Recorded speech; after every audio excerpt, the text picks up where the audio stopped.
Bienvenidos al curso virtual de griego antiguo de la cátedra del Dr. Daniel Torres. Mi nombre es Gastón Alejandro Prada y en este video, como una continuación de los videos anteriores sobre dialectos griegos, vamos a estar haciendo una introducción a la koiné. Para este video hemos tomado el contenido de los trabajos de Colvin 2008 y 2014 respectivamente, que ahí les dejamos la referencia. Y ahora sí, comenzamos con esta lengua koiné, este dialecto llamado koiné, que es una variedad internacional y expandida del dialecto ático, es decir, una nueva forma del dialecto ático conocida como lengua común, koiné glosa. Eso significa koiné, significa común, tanto como una lengua o como un dialecto. Y es la primera lengua común estándar de la historia del griego. Esto quiere decir que este dialecto se estableció como la primera lengua compartida por todo el pueblo griego en su totalidad. La koiné surge a partir de dos fuentes principales: la lengua franca de la armada ateniense, junto con su influencia en el ámbito egeo, jónico parlante, como ustedes saben, dado por la expansión imperial de Atenas del siglo V a.C. Recuerden, en el marco de las guerras médicas, Atenas desarrolla la flota más importante de toda Grecia. Y por otro lado, como la segunda fuente que da origen a la koiné, es el propósito de escribir la prosática, sea documental, literaria o epigráfica. A su vez, el ático parece haber sido adoptado como lengua oficial de la corte macedonia, probablemente a partir del siglo V a.C. A partir de esa fecha ya empezamos a encontrar inscripciones en Macedonia en dialecto ático, ¿sí? En el siglo IV a.C. comienza a darse una expansión de los macedonios por todo el interior del territorio griego, y luego, bajo las conquistas de Alejandro, se alcanzan muchos territorios de Asia Menor, Siria, Egipto y Mesopotamia. A partir de estas nuevas conquistas se genera una nueva estructura política del mundo helénico liderado por Macedonia.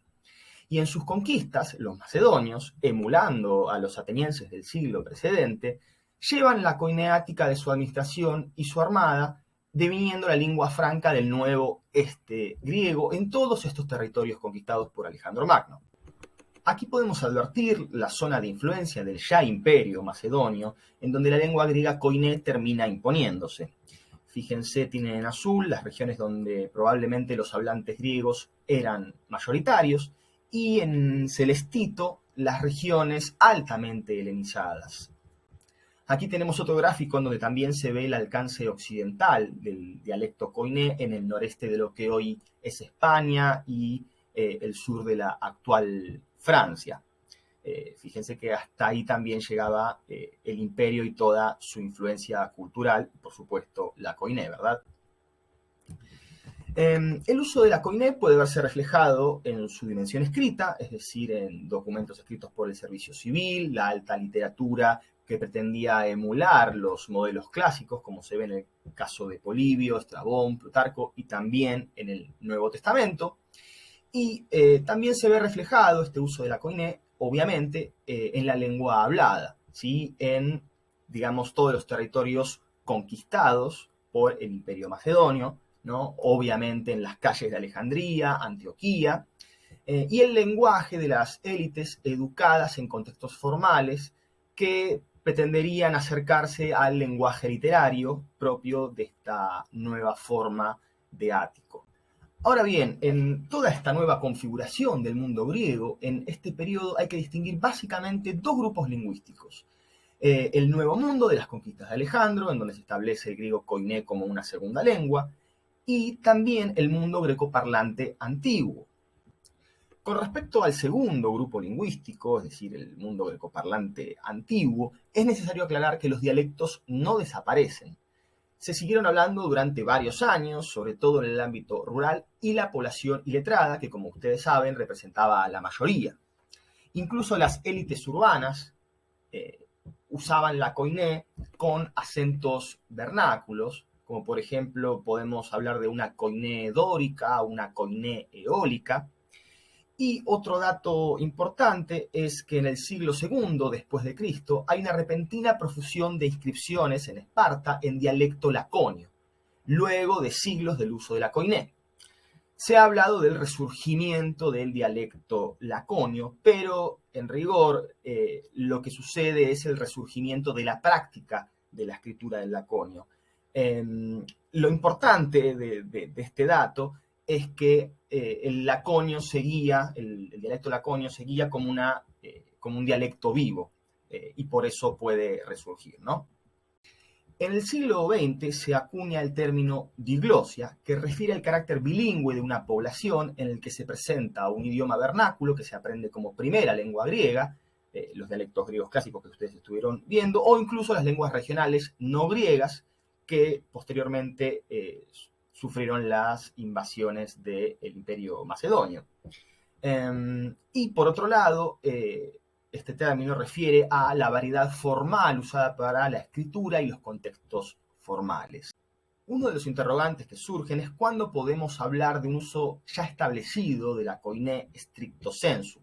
Ya habíamos mencionado, ¿sí?, que ya a partir del siglo V a.C., el Imperio Macedonio utilizaba el griego ático para su administración y su armada.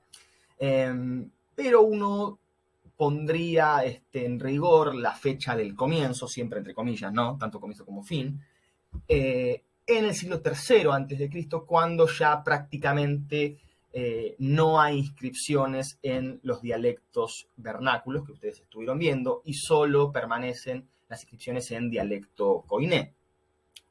Con respecto al fin de la koiné, también entre comillas, el problema es más complejo, porque incluso el griego moderno, es decir, el griego que se habla actualmente en Grecia, puede pensarse como una derivación de una de las tantas variantes del griego koiné.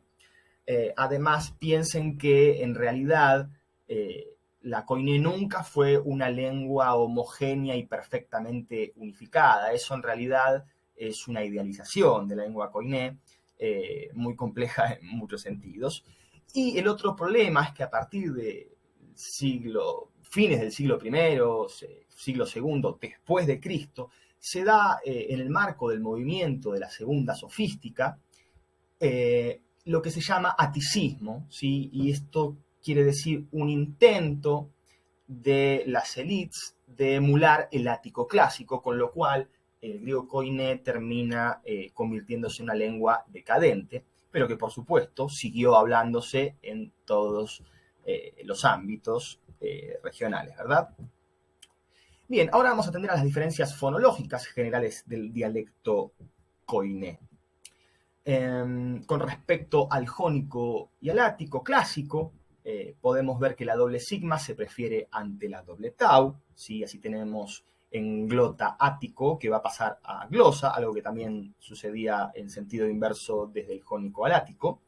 Tenemos la mantención de la alfa larga frente a epsilon, iota y rho, típica del ático. Y tenemos, digamos, se acepta el sonido producido por la rho y la sigma, que se mantiene en la mayoría de las palabras, así como en ático hacía arren, va a terminar haciendo en este dialecto koiné arsen. Bueno, con respecto a las vocales, el acento tonal se mueve hacia un acento de estrés, se pierde la calidad, la cualidad del acento, y esto quiere decir que se pierde la longitud distintiva de la vocal. Es decir, no hay distinción oral entre vocales largas y breves. Los sonidos de iota, el diptongo ei y más tardíamente eta comienzan a sonar i. Este fenómeno se conoce como iotacismo.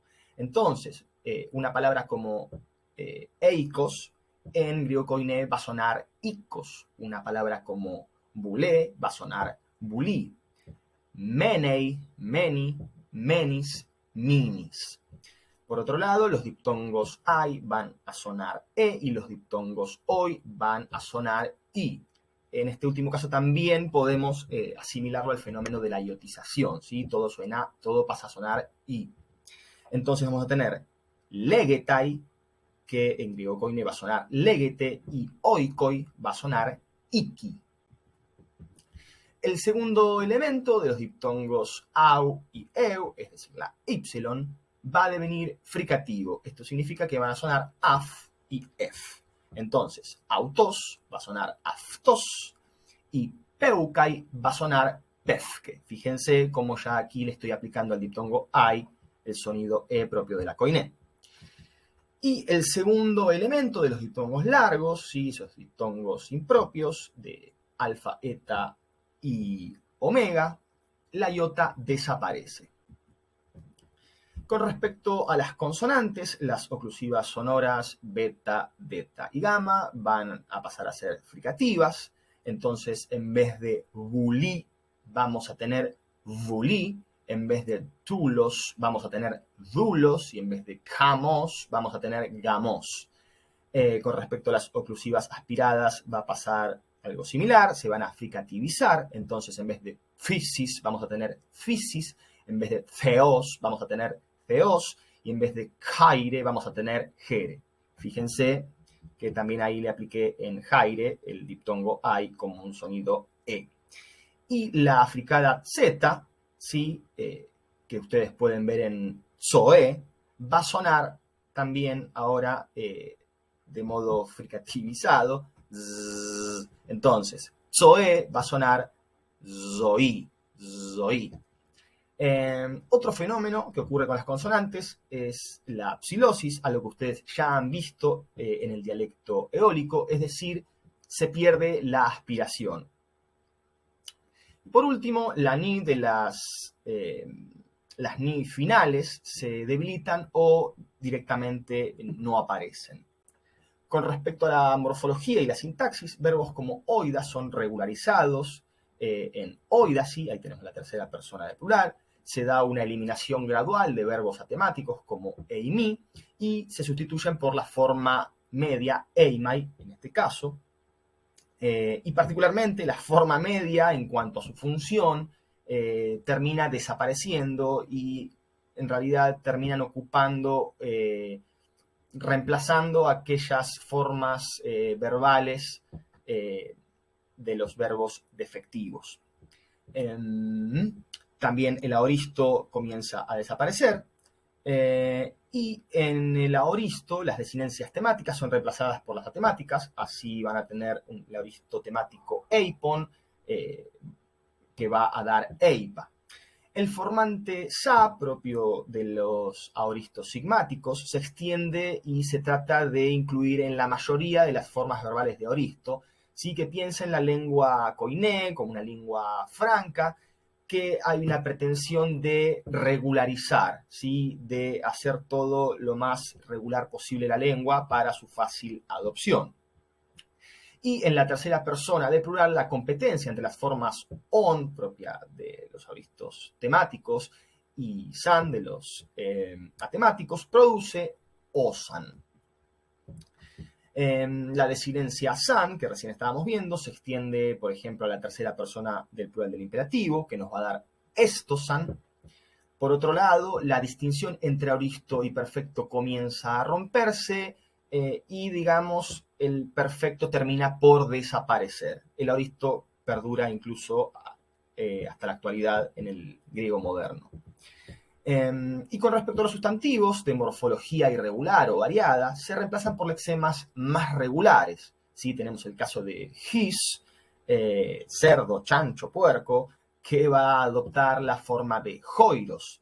Y naus, naves, va a adoptarse la forma ploion, probablemente derivada de los verbos que corresponden a su semántica, ¿verdad?